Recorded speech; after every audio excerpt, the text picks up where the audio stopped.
धक धक करने लगा, हमारा जिया डरने लगा। हिंदी सिनेमा की पहली फीमेल कोरियोग्राफर, जिन्हें बॉलीवुड की सबसे सफल कोरियोग्राफर के तौर पर जाना जाता है। बरस की कवारी करी थी, घूंघट में मुखड़ा छुपा के। वो लीजेंडरी डांस मास्टर और कोरियोग्राफर, जिन्होंने अपने 40 साल के कैरियर में 3000 से ज्यादा गाने कोरियोग्राफ किए। मेरा पिया घर आया, ओ राम जी मेरा पिया घर आया। वो चाहे गोविंदा हो या सलमान, ऐश्वर्या हो या माधुरी दीक्षित, बॉलीवुड के बड़े से बड़े एक्टर को उन्होंने अपने एक अलग अंदाज में डांस करना सिखाया। लेकिन क्या आपको पता है कि 3 नेशनल अवार्ड और 8 फिल्म फेयर अवार्ड जीतकर रिकॉर्ड बनाने वाले इस महान डांस कोरियोग्राफर ने भयंकर गरीबी से लड़कर बॉलीवुड में इस मुकाम तक पहुंची।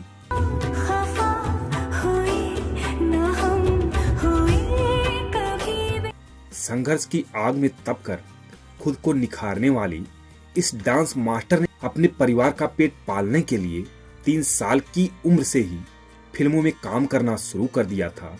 संघर्ष के इस दौरान इनको कई बार भूखे पेट भी सोना पड़ता था। 12 साल की उम्र में ही वह डांस कोरियोग्राफर बन गई। इनके वजह से ही फिल्म फेयर ने बेस्ट कोरियोग्राफर अवार्ड देने की परंपरा शुरू की और पहली बार इन्हें ही इस अवार्ड से सम्मानित किया गया।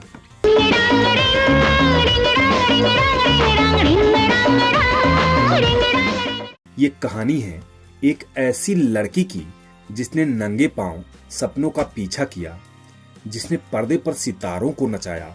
मेरे हाथों में नौ चूड़ियां हैं, थोड़ा ठहरो सजन। वो हिंदू थी, नाम था निर्मला सिंह, लेकिन बॉलीवुड ने उन्हें जाना सरोज खान के नाम से। जी हाँ, हम बात कर रहे हैं जानी मानी कोरियोग्राफर, एक बेमिसाल शख्सियत जिन्होंने फर्श से अर्श तक अब विश्वसनीय सफर तय किया। नाम है Saroj Khan. Legendary Saroj Khan, ladies and gentlemen.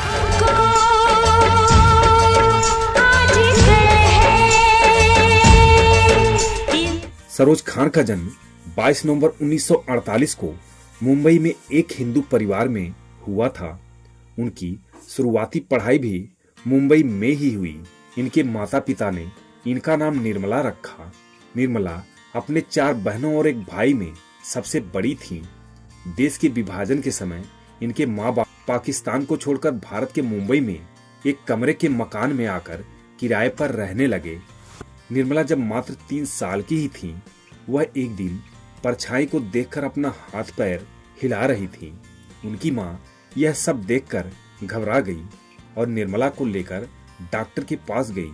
उनको लगा कि निर्मला की दिमागी संतुलन बिगड़ गया है, लेकिन डॉक्टर ने बोला, घबराइए मत, आपकी बेटी को डांस का शौक है, आप इसको डांस सिखाइए और कुछ पैसे भी कमाना चाहती हैं तो फिल्मों में काम कराने भी ले जाइए, जिससे आपकी फाइनेंशियली मदद भी हो जाएगी।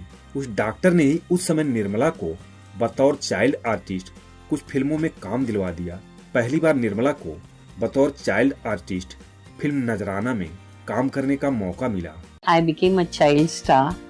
Very first picture was नजराना। साल 1951 में निर्मला ने फिल्म बड़ी बहू में बतौर चाइल्ड आर्टिस्ट का काम किया। 5 साल की उम्र में निर्मला की बतौर चाइल्ड आर्टिस्ट आगोश आई। इसके बाद कुछ और फिल्मों में एज ए चाइल्ड आर्टिस्ट का काम किया। इस तरह से होते होते छोटे छोटे रोल मिलने लगे, थोड़ा पैसा मिलने लगा। लेकिन उम्र बढ़ने की वजह से चाइल्ड आर्टिस्ट का काम मिलना बंद हो गया। परिवार के लोग काफी परेशान हो रहे थे।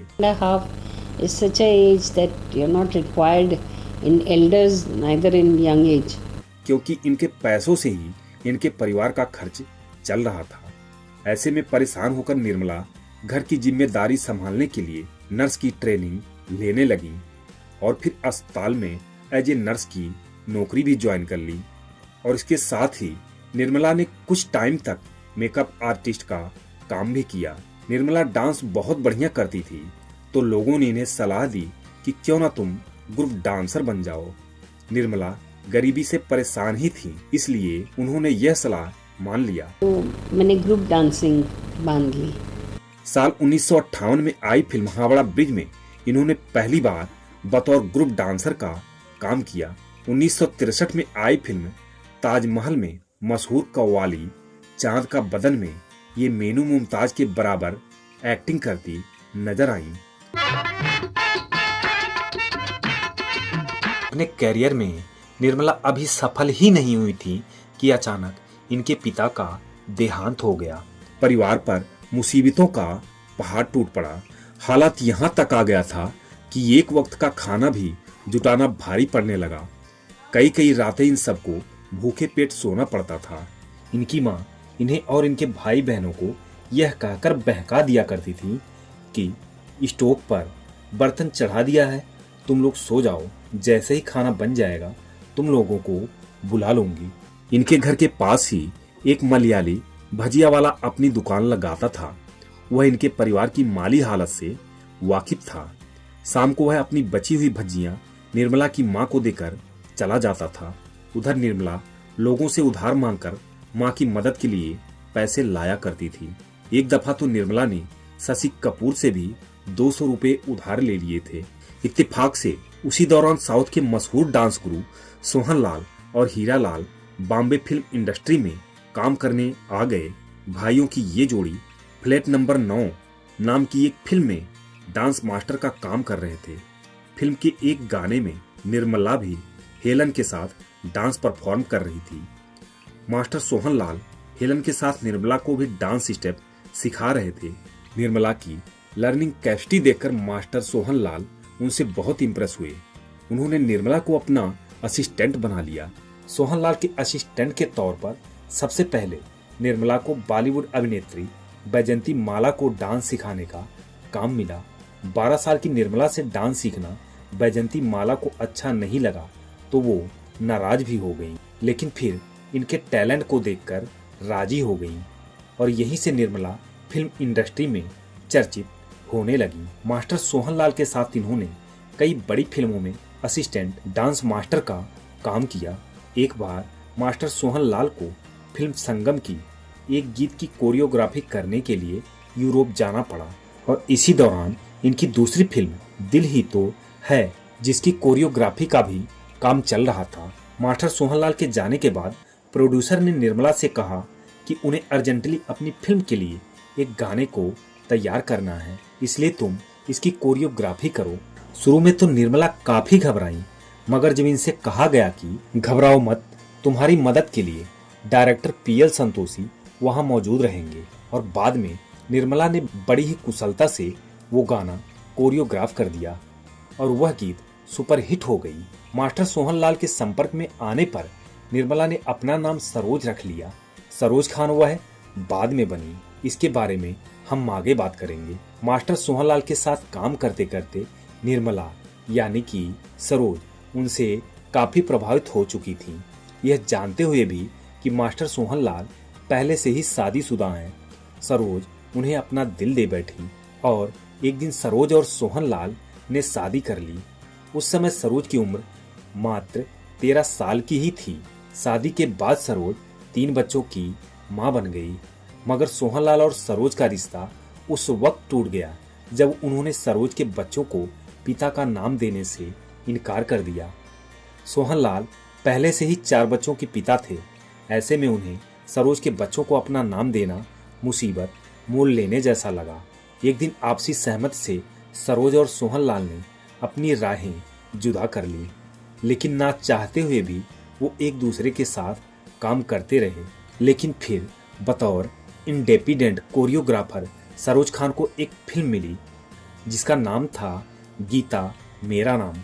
साधना ने फिल्म डायरेक्शन में कदम रखते ही जो फिल्म बनाई उसमें कोरियोग्राफी करने के लिए सरोज खान को बुलाया, लेकिन सरोज ने यह कहकर असमर्थता जताई कि इनके पास कोरियोग्राफर एसोसिएशन का कार्ड नहीं है। ऐसे में वह इंडिपेंडेंटली किसी फिल्म के लिए कोरियोग्राफी नहीं कर सकेंगी। उस वक्त साधना ने अपने पैसों से सरोज खान का कोरियोग्राफर्स एसोसिएशन कार्ड बनवाया। इस तरह film Geeta Mera Naam as a choreographer Saroj Khan की पहली फिल्म बनी। गीता मेरा नाम के बाद सरोज खान ने बहुत सारी फिल्मों में काम किया, मगर जब सुभाष घई ने 1983 में अपनी फिल्म हीरो में इन्हें कोरियोग्राफी करने का मौका दिया तो वहां से इन्हें शोहरत मिलनी शुरू हुई।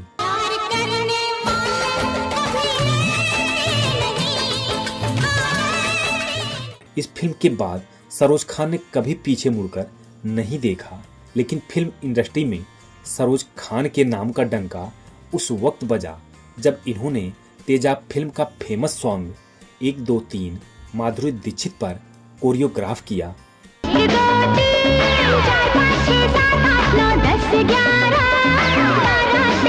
इसके बाद तो हर कोई सरोज खान से ही अपनी फिल्म के गाने कोरियोग्राफ कराना चाहता था। सरोज खान ने अपने पूरे करियर में लगभग 3000 से ज्यादा गाने कोरियोग्राफ किए। सरोज खान को 8 फिल्म फेयर अवार्ड मिले, जिसमें 1989 में तेजाब,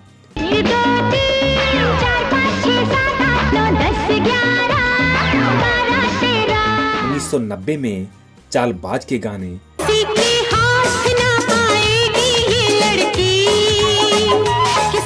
1991 में सैलाब का गाना,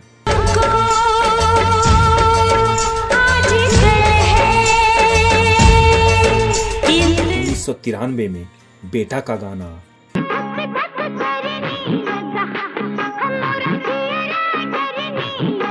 1994 में खलनायक मूवी का सॉन्ग,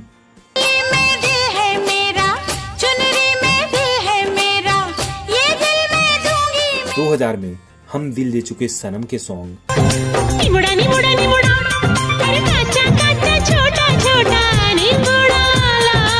2003 में देवदास का डोला रे डोला,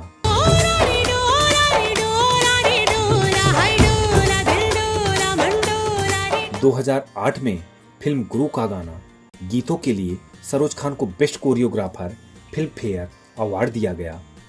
यह बात जानकर आपको हैरानी होगी कि सरोज खान का गीत 1 2 3 देखकर ही फिल्म फेयर ने बेस्ट कोरियोग्राफी का अवार्ड देना शुरू किया, जिसका पहला विनर सरोज खान ही बनी। सोहनलाल से रिश्ता खत्म होने के कुछ दिनों बाद सरोज की मुलाकात रोशन खान नाम के एक बिजनेसमैन से हुई, जो कि पहले से शादीशुदा और 2 बच्चों के पिता थे, लेकिन उनकी पत्नी की मौत हो चुकी थी। रोशन खान ने एक दिन सरोज को शादी के लिए प्रपोज कर दिया। सरोज ने रोशन खान से इस शर्त पर शादी कर ली कि इनके बच्चों को वह अपना नाम दे देंगे। इस तरह सरोज बन गई सरोज खान। फिल्म फेयर के अलावा इनको ढेरों अवार्ड मिले। तमिल फिल्म श्रृंगारम, देवदास, 2008 में जब वी मेट फिल्म के सॉन्ग के लिए इनको नेशनल अवार्ड दिया गया। कोरियोग्राफी के अलावा सरोज खान ने कई फिल्मों की कहानियां भी लिखी। साल 1990 में आई बीरू दादा, जिसमें धर्मेंद्र ने काम किया था। इनकी लिखी दूसरी फिल्म खिलाड़ी थी, जिसमें अक्षय कुमार के साथ दीपक तिजोरी और आयशा जुल्का थीं।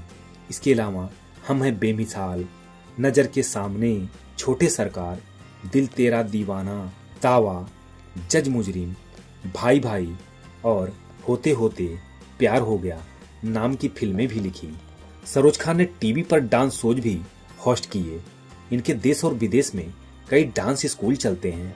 कई साल लंबे चले कैरियर में सरोज खान ने हर उस मुकाम को हासिल किया जिसका ख्वाब कोई भी कोरियोग्राफर देखता है। सरोज खान से डांस की तालीम लेने वाले खुद को खुशनसीब मानते हैं। सरोज खान के डांस स्टेप ने करोड़ों लोगों के कदम थिरकने पर मजबूर कर दिए। 3 जुलाई 2020 में 71 साल की उम्र में सरोज खान ने इस दुनिया को अलविदा कह दिया, लेकिन अपने हुनर की जो अमानत वो यहाँ छोड़ गई हैं, वो उन्हें हमेशा उनके चाहने वालों के दिलों में जिंदा रहेंगी।